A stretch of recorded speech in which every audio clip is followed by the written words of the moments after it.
You probably think you know all the famous American pickup truck brands, Chevy, Ford, and Dodge. But what if I told you there were a lot more? Brands you probably don't even know about. Studebaker, Diamond T, and Rayo were once common names on American roads. They made pickups that were tough, beautiful, and sometimes way ahead of their time.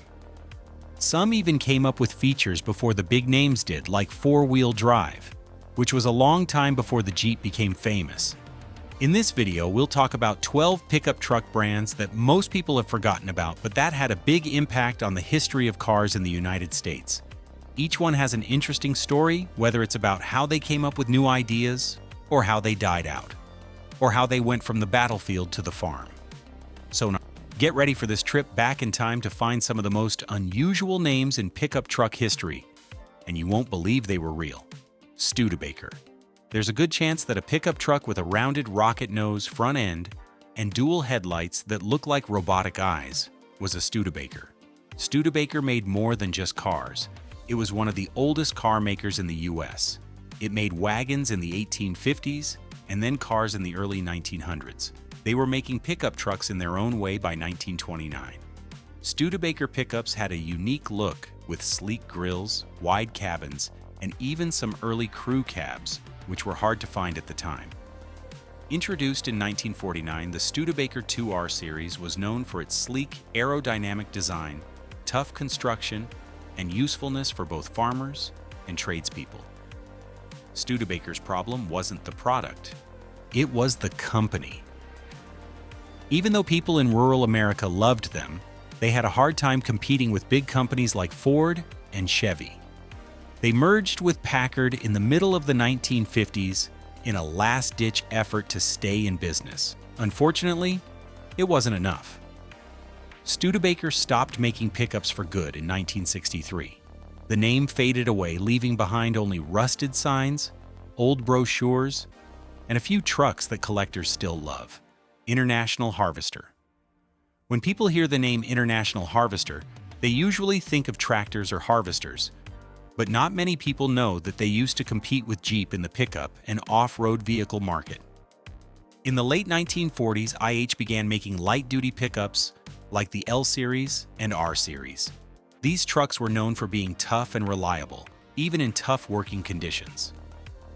But the real game changer came in 1960 when they released the IH Scout, a small 4x4 SUV that beat the Ford Bronco and Chevy Blazer to the market. IH also released the Travalet, which was one of the first crew cab pickups in the US, at the same time. The Travalet was the first full-size workhorse, like the Ford Super Duty and Ram Mega Cab, that could carry a full crew and cargo. IH had a lot of trouble with money in the 1970s, even though their designs were ahead of their time and their products worked well. They stopped making all types of consumer vehicles, including pickups and the Scout SUV, by 1980. Instead, they focused on making agricultural equipment and commercial trucks. Today, the legacy of the International Harvester lives on through Navistar. Surviving Scouts and Traces are now collector's items that remind us of a time when tractors could become legends off-road. The Rio Motor Car Company. You may not know the name Rio Motor Car Company today, but its founder, Ransom E. Olds, was one of the most important people in the history of cars in the United States. He started Rio in 1904 after leaving Oldsmobile, and it quickly became a well-known name in the truck and light-duty vehicle business. REO didn't try to get into the passenger car market like a lot of other car companies did. Instead, they focused on light and medium-duty trucks, where they found a good niche. People knew that REO pickups from the 1930s and 1940s were tough, well-built, and had an industrial look. Fire departments, the military, and public works fleets often used them. Their clipper nose design was one of the best things about them. The front end is long and narrow, like a train engine, not at all like the boxy designs of Ford or Chevy. People liked REO trucks because they were reliable, even though they weren't made in large numbers. After World War II, REO started to go away. They merged with Diamond T in 1957 to make Diamond REO trucks, which were heavy-duty trucks. The REO name was gone by 1975. Diamond T. If REO stood for toughness in the world of vintage trucks, then Diamond T stood for beauty and style. C.A. Tilt started Diamond T in Chicago in 1905. The company became known as the Cadillac of trucks because of its high-end design and great build quality. Diamond T made not only heavy-duty trucks, but also some of the most beautiful Art Deco-style pickups ever made in the 1930s and 1940s. At the time, it was unheard of for pickups to have rounded cabs, chrome grills, elegantly scripted logos, and even leather-trimmed interiors. But they weren't just good-looking. Diamond T trucks were tough and useful. They had Hercules or Continental inline-six engines, rear-wheel drive, and cargo beds made of wood or steel. Made to look good for both blue-collar workers and business people.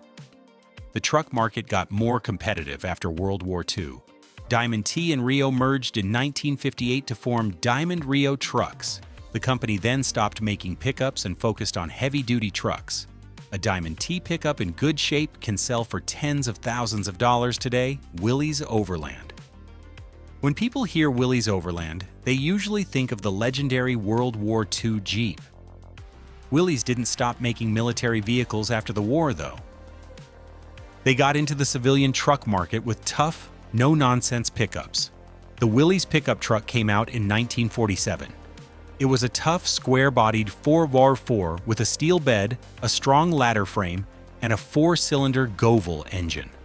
It didn't go very fast with only about 63 horsepower, but it was reliable and could go off-road, which made it popular with farmers, hunters, and mountain people. The Willys pickup was more than just a work truck. It was a symbol of the end of war and the beginning of peace. It was a war machine that was turned into a civilian vehicle. Kaiser Motors bought Willys Overland in the early 1950s.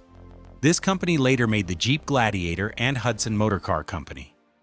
Hudson became well known in the 1940s and early 1950s for making high-performance sedans like the Hudson Hornet, which is now a NASCAR legend.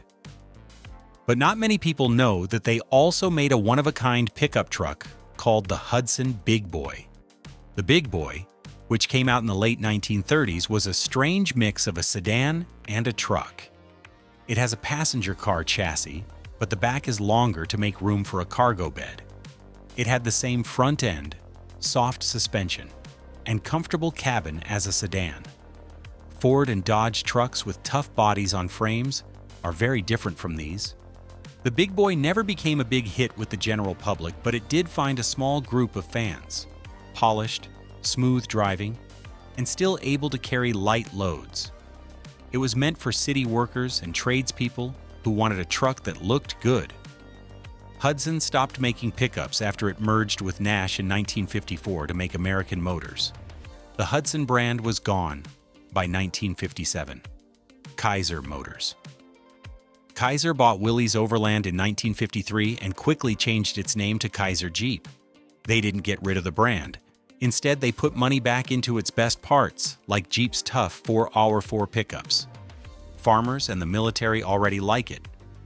During the 1950s and 1960s, Kaiser added more models to the Jeep Gladiator line. This modern pickup truck comes in a variety of configurations, including short bed, long bed, single cab, and crew cab. The Gladiator changed the game from a tough workhorse to a comfortable utility truck, paving the way for today's SUV pickup hybrids. Kaiser also made Jeep pickups available all over the world by building them in Argentina, Brazil, and Australia. This made the American 4x4 much more popular outside of the US. In 1970, Kaiser sold the Jeep brand to Nash Motors and American Motors. In the 1940s and early 1950s, Nash made cars like the Nash Suburban and the Rambler wagon. These were small unibody station wagons with rear cargo areas that folded flat for hauling. They didn't have separate truck beds, but they were useful and easy to use, making them a good choice for light-duty needs instead of full-size pickups. Nash focused on fuel efficiency, aerodynamic design, and comfortable interiors, which were different from the tough, simple designs of most pickups at the time. People who worked in cities, owned small businesses, or had families that needed a vehicle that could do everything liked this idea. Nash and Hudson joined forces in 1954 to form American Motors Corporation, which put an end to Nash as a separate brand. However, the idea of combining the usefulness of a wagon with the ability to carry cargo lived on in cars like the AMC Eagle and today's crossovers, Crossley. Crossley may have the smallest brand and vehicle sizes on this list, but don't let that fool you. Long before the compact truck trend took off, Crossley was one of the first U.S. companies to make mini fuel-efficient pickups. Powell Crossley Jr., a radio tycoon who later became a car maker, started Crossley. The company believed in making small, cheap, and efficient cars. They made a lot of small cars from 1939 to the early 1950s, like the Crossley pickup and the strange Farmo Road, which was a mix of an ATV, a Jeep, and a mini tractor. The Farmo Road had a 12-horsepower two-cylinder engine, 2 seats, small wheels, and a high ground clearance. It could carry things, climb over rough ground, and even pull light farm tools. It was like a small workhorse. It was a cheap and creative solution, even though it didn't look like what small farmers were used to. Crossley stopped making cars in 1952, but it will always be remembered as the first company to make mini trucks, which were way ahead of their time. Checker Motors. Checker Motors is best known for its famous taxis that have been driving around New York City for decades. However, not many people know that the company briefly tried making pickups and only made a few in a very short amount of time. In the 1950s, Checker made a few Checker Model A pickups by using a longer version of the chassis from its sedan. The pickups kept Checker's boxy shape, straight glass, and wide doors, but they replaced the back seat with a steel cargo bed. These trucks weren't meant for the general public. Most of them were made for use by the company itself, local businesses, or city utility fleets that needed a light-duty urban hauler. There were only a few hundred made, and now they are almost gone. The Checker pickup is a strange part of the company's history, even though it wasn't a commercial success. It shows how flexible the company is in terms of design and manufacturing. For collectors, finding a complete Checker pickup is like finding buried treasure in the world of old American cars. Dotto. In the 1940s and 1950s, Dotto was a Chrysler sub-brand that sold high-end sedans with curves. However, not many people knew that Dotto also sold pickup trucks, mostly in Mexico and South America, not in the US. Chrysler used the Dotto badge to give Dodge-based pickups a new name for export markets in the 1950s. These trucks often had the same bodies as Dodge Power Wagons, but they had different Dotto grills, badges, and sometimes engines that were changed to meet local needs. In Mexico, Dotto pickups were put together there and became popular with farmers and small business owners. But Chrysler's official North American history doesn't mention these pickups much because they were only made in small numbers and weren't heavily promoted. The pickups disappeared when Chrysler stopped making the Dotto brand in 1961. Fargo. You don't see Fargo trucks very often in the US, but they used to be popular in Canada, Australia, the Middle East, and parts of Latin America. It's interesting that Fargo and Dodge were almost the same car, both owned by Chrysler. Chrysler started making the Fargo brand in the late 1930s to avoid brand conflicts within the company. This was done to serve markets where Dodge dealerships already existed.